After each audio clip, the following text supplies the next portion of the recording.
1279। 100 से ज्यादा बलात्कार की घटनाएं बढ़ चुकी हैं सिर्फ एक साल के भीतर। इसी तरीके से अन्य क्राइम ग्राफ की भी हम अगर बात करें, स्थिति काफी गंभीर बनती हुई दिखाई दे रही है। लूट के मामले में भी 200 से ज्यादा लूट की घटनाएं ज्यादा दर्ज की गई हैं। अब यह कहा जा सकता है अखिलेश यादव की सरकार के द्वारा कि अब एक स्वच्छ सरकार है, जहां घटनाएं जो हो रही हैं उससे ज्यादा दर्ज किया जा रहा है। लेकिन सवाल यह उठता है कि क्या वाकई में यही स्थिति है? ऐसी स्थिति बनती हुई दिखाई नहीं दे रही है। तो क्राइम ग्राफ आपके सामने, जिसके जरिए आप देख सकते हैं। लेकिन अब यहां पर सवाल यह उठता है कि क्या वाकई में मायावती की 5 साल की सत्ता के बाद अखिलेश यादव, जो कि कानून व्यवस्था को बहाल करने के नाम पर, सुशासन के नाम पर, युवाओं को आगे बढ़ाने के नाम पर और उत्तर प्रदेश की तस्वीर बदलने के नाम पर सत्ता पर काबिज हुए, क्या वाकई में उन्होंने अपने वायदे को पूरा करने की कोशिश की है? क्या वाकई में वो जनता की नजरों में खरे उतर रहे हैं? देखिए पहले रिपोर्ट। 15 मार्च तारीख यही थी, लेकिन ठीक एक साल पहले देश के सबसे बड़े सूबे उत्तर प्रदेश की कमान युवा अखिलेश यादव ने संभाली। उम्मीदों से लबरेज उत्तर प्रदेश को नौजवान सीएम ने भरोसा दिलाया कि अब उत्तर प्रदेश उत्तम प्रदेश बनकर रहेगा। लेकिन अखिलेश के दावे ही रह गए। यूपी में कानून व्यवस्था इस कदर बिगड़ी कि बेहतरी की सारी उम्मीदें खौफ के साए के बीच दम तोड़ती नजर आ रही हैं। लॉ एंड ऑर्डर पे सरकार चिंतित भी है और ठोस कदम उठाएगी भी और कड़ी कार्रवाई भी होगी। ये सही है, कई अखबारों के माध्यम से और बहुत सारे लोगों से बातचीत के दौरान ये हम महसूस करते हैं, सरकार इस बात को मानती है कि हमारी कितनी भी उपलब्धियां हों, अगर एक घटना हो जाए तो हमारी तमाम उपलब्धियां पीछे रह जाती हैं।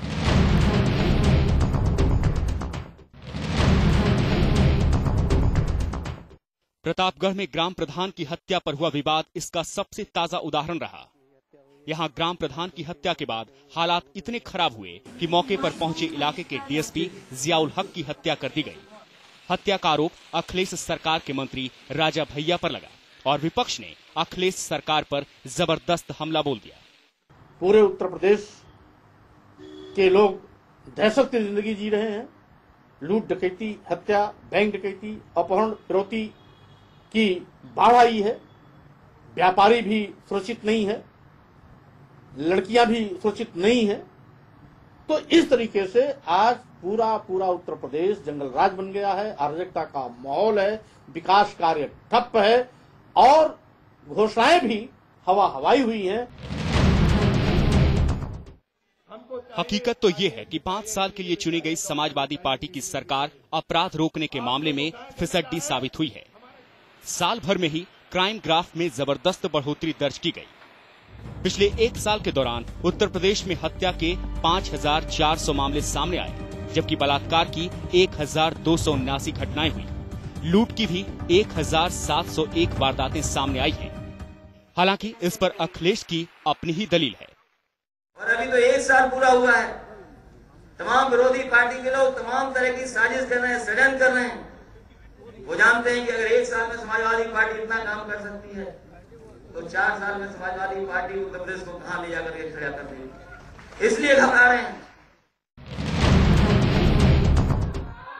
हालांकि कानून व्यवस्था सुधारने के दावे की पोल उसी दिन खुल गई थी जब अखिलेश सरकार ने शपथ ली और उन्होंने अपने 48 मंत्रियों के मंत्रिमंडल में 26 दागी मंत्री शामिल कर डाले। उत्तर प्रदेश में अखिलेश सरकार के एक साल के दौरान करीब 30 जिलों में सांप्रदायिक दंगे हो चुके हैं। पिछले साल मार्च से दिसंबर 2012 तक राज्य में 27 दंगे हुए। मथुरा, बरेली और फैजाबाद में बड़े दंगे हुए। प्रतापगढ़ और बहराइच में भी दंगे की वजह से हालात बिगड़े। मुजफ्फरनगर में तो साल भर के भीतर 3 बार दंगे हुए। इस फहरिस्त में मेरठ, गाजियाबाद, संभल, बिजनौर, इलाहाबाद, लखनऊ, कुशीनगर और मुरादाबाद का नाम भी शामिल है।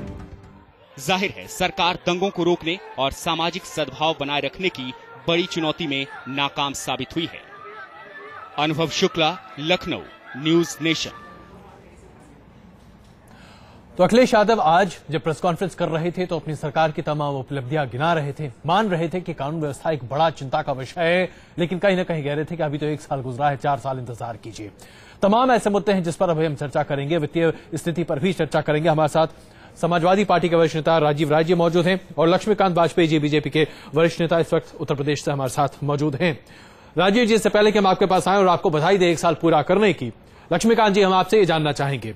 अखिलेश जी अपने प्रेस कॉन्फ्रेंस में साफ तौर पर कहते हैं कि पहला साल है, हमने बहुत कुछ किया है, लेकिन विपक्षी पार्टियां जो किया है उसे नहीं देखती। कानून व्यवस्था को लेकर कहीं ना कहीं सवाल खड़े किए जा रहे हैं। क्या यही मसला है या आपको लगता है कि अखिलेश यादव दरअसल अपनी कमजोरियों को छिपाने की कोशिश कर रहे हैं? आदमी भूखा रह लेगा, लेकिन यदि आदमी को सुरक्षित रहने की परिस्थितियां नहीं होंगी, मां बहन बहू बेटियां सुरक्षित नहीं होंगी, तो फिर व्यक्ति का पेट भरा भी हो तो क्या फायदा। मैं तो मुख्यमंत्री से पूछना चाहता हूं कि पहले 1 साल की जो महत्वपूर्ण उपलब्धि उसको क्यों नहीं गिनाते कि जनता दर्शन बंद कर दिया माननीय मुख्यमंत्री जी ने। सामान्य जनता की बात सुनने से मना कर दिया माननीय मुख्यमंत्री जी ने। 8.5 करोड़ रुपए बेरोजगारी भत्ता बांटा, बांटने पे आयोजन पे खर्च कर दिया 12.5 करोड़। किसान के हितैषी थे तो उसका समर्थन मूल्य, उसके लागत मूल्य निर्धारित करने के लिए कृषि मूल्य आयोग का गठन 3 माह में करना था, क्यों नहीं किया जी। किसान को किसी दुर्घटना में 5 लाख का बीमा करना था, क्यों नहीं शुरू हुआ। नहीं, तमाम वायदों पर वाजपेयी जी, तमाम वायदों पर हम वापस आते हैं, लेकिन अभी पहले जरा कानून व्यवस्था पर ही चर्चा कर रहे हैं। राजीव जी, बहुत ही बुनियादी बात अभी वाजपेयी जी ने सामने रखी है। उन्होंने साफ तौर पर कहा कि आप शायद भूखे पेट 2 शाम सो भी सकते हैं, लेकिन अगर आपको डर लगे सड़क पर बाहर निकलने में तो शायद ये स्थिति ठीक नहीं है। मानते हैं आपके मुख्यमंत्री भी कि कहीं ना कहीं कमजोरी रह गई, उसे ठीक करने की जरूरत है, लेकिन ऐसी क्या मजबूरी है उनके ऊपर कि आप दागदार मंत्रियों को अपने मंत्रिमंडल में रखते हैं? आप कहीं ना कहीं कानून व्यवस्था पर लचर बनाए रखने का दबाव भी बनाते हैं, क्यों?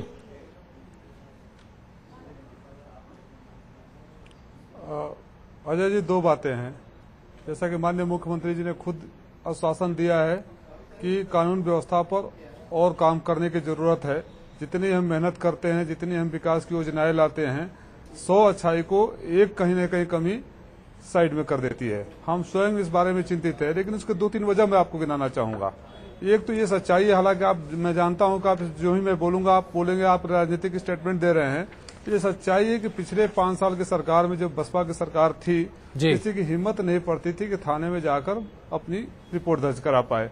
मुख्यमंत्री जब ने शपथ लिया तो पहली बार लोगों को यह एहसास हुआ, लोकतंत्र की हवा उनके घर तक, उनके आंगन तक पहुंची कि अपनी बात मुख्यमंत्री के पास जाकर बोल सकते हैं, उस रास्ते से गुजर सकते हैं जहां मुख्यमंत्री रहते हैं, मुख्यमंत्री से मिल सकते हैं, सुन सकते हैं, कह सकते हैं।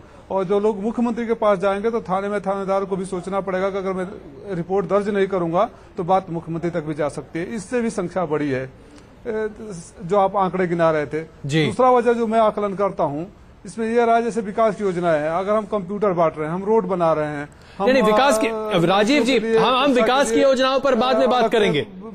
विकास की बोलना चाहता हूँ, पहले जरा कानून व्यवस्था पर बात करें जी। एक आधा मिनट, मैं आपकी बात समझ गया जी। कानून व्यवस्था वाली बात करूंगा, मैं कानून व्यवस्था वाली बात करूंगा, मैं आकलन अपना बता रहा, कानून व्यवस्था वाले बात पे आ रहा हूँ। तो जो तमाम योजनाएं शुरू कर रहे हैं उसमें कोई भी पक्षी हमें रोक नहीं सकता कि तुम कंप्यूटर मत दो, ये मत करो, वो मत करो। लेकिन हमारी छवि को धूमिल करने के लिए, जिसमें मैं अपनी पार्टी के लोगों से भी अपील करता हूं और मैं स्वयं जानता हूं कि हम लोग को बहुत सतर्क और सचेत रहने की जरूरत है कि अगर हमारी विकास योजनाओं राजीव जी माफ कीजिएगा, लेकिन आपने अभी एक भी वजह ऐसी नहीं बताई। माफ कीजिएगा, मैं आपको बीच में रोकूंगा, लेकिन आपने अभी तक एक भी ऐसी वजह नहीं बताई जिसकी वजह से अखिलेश सरकार को कानून व्यवस्था को जिस तरीके से बहाल रखना चाहिए उसमें कमजोरी की वजह आप नहीं गिना पा रहे हैं। कहीं ना कहीं ये दिक्कत आपके साथ है। वाजपेयी जी कुछ कह रहे हैं? कमजोरी देखिए, हमारी नीयत नहीं, नियत तो सब किसी की साफ होती है ना राजीव जी। वजह बता रहा हूँ, हमारी नीयत साफ है। नियत हर किसी की साफ होती है राजीव जी। राजीव राय जी पूछेंगे क्यों केस दर्ज नहीं हो रहे थे? नहीं, आप गलत हैं अजय जी। आपने बसपा के राज में ये क्यों नहीं? राजीव राय जी विपक्षी दलों पर आरोप लगा रहे हैं, आप आंकड़े दिखा रहे हैं। मैं ये पूछना चाहता हूं कि एसआई की हत्या क्या विपक्षी दलों ने कर दी? सीओ की हत्या क्या विपक्षी दलों ने कर दी? निर्वाचित जनप्रतिनिधियों की हत्या क्या विपक्षी दल कर रहे हैं? पंडित सिंह और केसी पांडे क्या विपक्षी दल के लोग हैं? एक साल में 34 सांप्रदायिक दंगे और उन्माद क्या विपक्षी दल ने कर दिए? वुमेन पावर लाइन 1090 पर लाखों शिकायतें क्या विपक्षी दल ने भेज दी, और 1 वर्ष का परिणाम है कि अपराधी मस्त है और जनता और पुलिस त्रस्त है। चलिए वाजपेयी जी, आपने जो ये लाइन कही, वाजपेयी जी आपने जो लाइन कही, अपराधी मस्त जनता पस्त, अजय जी अपराधी विधायकों का मौजूद होना। वाजपेयी जी जरा जवाब देने दीजिए, राजीव जी कुछ कहना चाह रहे हैं जी। आपको जी वाजपेयी साहब बड़े वरिष्ठ नेता है, बुनियादी सवालों को पार्टी लाइन से ऊपर रखिए। न एसआई की हत्या विपक्षी दलों ने की, न सीओ की हत्या विपक्षी दलों ने की, न मध्य प्रदेश में एसपी को जो कचल कर मार दिया गया था उसकी भी हत्या समाजवादी पार्टी के गुंडों ने जाकर वहां नहीं करी थी। जो तमाम आप बातें गिना रहे हैं वो आपके यहाँ भी होती है, हमारे यहाँ भी होती है। जरूरत इस बात की है कि हम सतर्क रहे, सजग रहे हैं। पार्टी लाइन से ऊपर हटके कानून व्यवस्था की एक गंभीर समस्या है पूरे देश।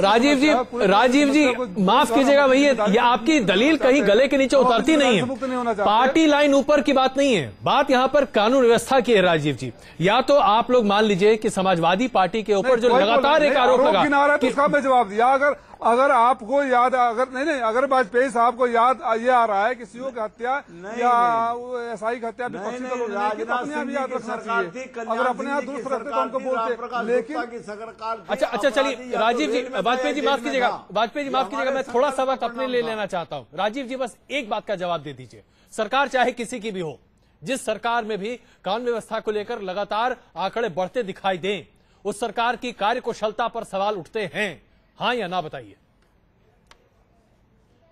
जी बिल्कुल मैं वही बता रहा, हमारे मुख्यमंत्री जी ने इस बात को मान लिया है कि हम कितनी भी अच्छा करें, कानून व्यवस्था को जब तक और दुरुस्त नहीं करेंगे हमारी अच्छाई कहीं नहीं किनारे में चली जाती है। इसलिए हम बहुत गंभीर हैं। और आपको कुंडा वाली घटना के बाद आपको लगा किस तेजी से हमने कार्रवाई करी, हम किसी को मौका नहीं देना चाहते थे, इसलिए तत्काल जो ही मांग हुई सीबीआई, कोई सरकार सीबीआई को अपना केस नहीं सौंपना चाहती है। हम एक मैसेज भी देना चाहते हैं कि बर्दाश्त नहीं किया जाएगा और किसी को भी खेलने का मौका नहीं दिया जाएगा, ना किसी को लांछन लगाने का मौका दिया जाएगा। वो हमारी एक शुरुआत थी और आपको आगे भी दिखेगा। चलिए, तो आपका ये जो भरोसा है वाजपेयी जी, ये भरोसा जो कि समाजवादी पार्टी आज उत्तर प्रदेश की जनता को और देश को देना चाहती है, बीजेपी क्या इस पर यकीन करना चाहेगी? पंडित सिंह और केसी पांडे जब तक इनकी मंत्री परिषद के सदस्य रहेंगे या दर्जा राज्य मंत्री प्राप्त रहेंगे, बलात्कारी मनोज पारस इनके मंत्री परिषद के सदस्य रहेंगे, श्री भगवान शर्मा और गुंडू पंडित 376 के मुलजिम भी और अध्यापकों के प्रतिनिधि मंडल में रहपटे मारकर उनसे बात करते हैं, मोहम्मद अलीम खान, अनूप सांडा, ये इनके विधायक दल के सदस्य रहेंगे, तब तक इस सरकार से उम्मीद करना कि ईमानदाराना प्रयास कर पाएगी कानून व्यवस्था को लागू करने का, मुझे इस पर संदेह है। चलिए, तो बीजेपी को संदेह है, समाजवादी पार्टी भरोसा देती है। अब चलिए कुछ दिनों में इसके बारे में बातचीत कर लेंगे, लेकिन अब हम बात करते हैं कुछ अन्य मुद्दों की, जो आर्थिक मसले हैं। खास करके अखिलेश सरकार को बीएसपी सबसे ज्यादा जिस मामले पर परेशान करती है, वो आज कहीं ना कहीं इन तमाम मुद्दों पर है। साथ साथ अन्य राजनीतिक दल भी आज अखिलेश सरकार को एक बात के लिए कहीं ना कहीं कटघरे में खड़ा कर रहे हैं, जो कि कानून व्यवस्था से अलग है, वो है बिजली। पूरे राज्य में पिछले 20 सालों में अगर देखा जाए तो कोई भी नया पावर प्लांट नहीं लगा है। अखिलेश सरकार जब सत्ता में आ रही थी, उस वक्त अखिलेश सरकार ने साफ तौर पर कहा था कि फौरन कार्रवाई की जाएगी और बिजली जल्द से जल्द मुहैया कराने के लिए प्लांट्स पास किए जाएंगे, सर्वे किया जाएगा और उसके आप देखेंगे कि कार्रवाई कैसे होती है। सड़कें अभी हैं, ठीक हैं, पानी मिल रहा है, लेकिन बिजली है नहीं। और ऐसे में इस पूरे राज्य में उद्योग लग नहीं सकता, आर्थिक विकास हो नहीं सकता। सवाल यहां पर यह उठता है कि आखिरकार अखिलेश यादव की सरकार बिजली के मुद्दे पर क्या कर रही है? क्या इसके अगर बिजली नहीं रहेगा तो लैपटॉप तो चल जाएगा, डेस्कटॉप का कंप्यूटर कैसे चलेगा? देखिए ये रिपोर्ट। बिजली पे काम करने जा रहे हैं क्योंकि आपके जो कारखाने उत्तर प्रदेश के लगे थे बहुत पुराने कारखाने थे, जितनी पावर बिजली का उत्पादन होना चाहिए वो नहीं हो पा रहा है। तो उस पर भी ठोस कदम लेकर के कि जहां मेंटेनेंस या ओवरहॉलिंग की जरूरत है तो उन प्लांटों को ओवरहॉल करने का। भारत के सबसे बड़े प्रदेश यूपी का देश की राजनीति ही नहीं बल्कि जीडीपी में भी बड़ा योगदान रहा है। मैन्युफैक्चरिंग से लेकर प्रोडक्टिविटी हर क्षेत्र में उत्तर प्रदेश अपनी उपस्थिति दर्ज करता रहा है। नोएडा, कानपुर जैसे शहरों का नाम इंडस्ट्रियल सिटी में शुमार है। उद्योग को बिजली चाहिए। अगर यूपी सरकार की बात करें तो 24 घंटे बिजली का दावा कटघरे में खड़ा दिखता है। गाँव को हर साल औसतन 10 घंटे बिजली, जिला स्तर पर 18 घंटे बिजली, बड़े नगरों में 1 घंटा ज्यादा कटौती, विशेष श्रेणी के नगरों में 31 मिनट ज्यादा कटौती, औद्योगिक क्षेत्रों में 30 मिनट बिजली कटौती। पूरे सूबे में भले ही लोग बिजली की किल्लत से जूझ रहे हों, लेकिन एसपी सरकार कुछ वीआईपी जिलों पे